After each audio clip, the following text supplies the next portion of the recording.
എൻ്റെ ലൈഫിൻ്റെ ഒരു ട്രാക്ക് വെച്ചിട്ട് ഞാൻ പറയുകയാണെങ്കിൽ എൻ്റെ ലൈഫിൽ നടന്നിട്ടുള്ള ഓരോ നല്ല കാര്യങ്ങളും വളരെയധികം വെയിറ്റ് ചെയ്തും വളരെയധികം സങ്കടപ്പെട്ടിട്ടും എനിക്ക് കിട്ടിയിട്ടുള്ള കാര്യങ്ങളാണ്.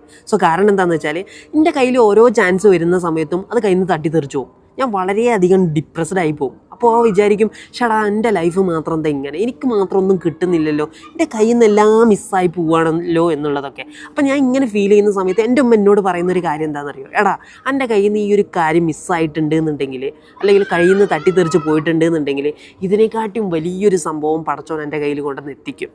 ഇത് സത്യമാണ് കേട്ടോ. കാരണം ഞാൻ ഇതേപോലെ എൻ്റെ കയ്യിൽ നിന്ന് ഓരോ അവസരങ്ങളും മിസ്സായി പോകുമ്പോൾ എനിക്ക് കിട്ടിയിട്ടുള്ളതൊക്കെ അതിനേക്കാളും വലിയ വലിയ സംഭവങ്ങളാണ്. നിങ്ങളുടെ ലൈഫിൽ എടാ നമുക്ക് മാത്രമാണല്ലോ ഇങ്ങനെ സംഭവിക്കുന്നത്, എനിക്കൊന്നും ചെയ്യാൻ പറ്റുന്നില്ലല്ലോ, എനിക്കൊരു ഭാഗ്യമില്ലല്ലോ എന്നൊക്കെ വിചാരിച്ചിരിക്കുന്ന ഒരാളാണെന്നുണ്ടെങ്കിൽ ട്രസ്റ്റ് മീ, ദൈവം തീർച്ചയായിട്ടും നിങ്ങൾക്ക് മിസ്സായി പോയതിനെക്കാട്ടും വലിയൊരു സംഭവം നിങ്ങളെ കയ്യിൽ തിരിച്ചെത്തും. ആ ഒരു പ്രോസസ്സ് സംഭവിക്കുന്നവരേക്കും ഒന്ന് വെയിറ്റ് ചെയ്യുക എന്നുള്ളത് മാത്രമാണ് നമ്മൾ ചെയ്യേണ്ടത്.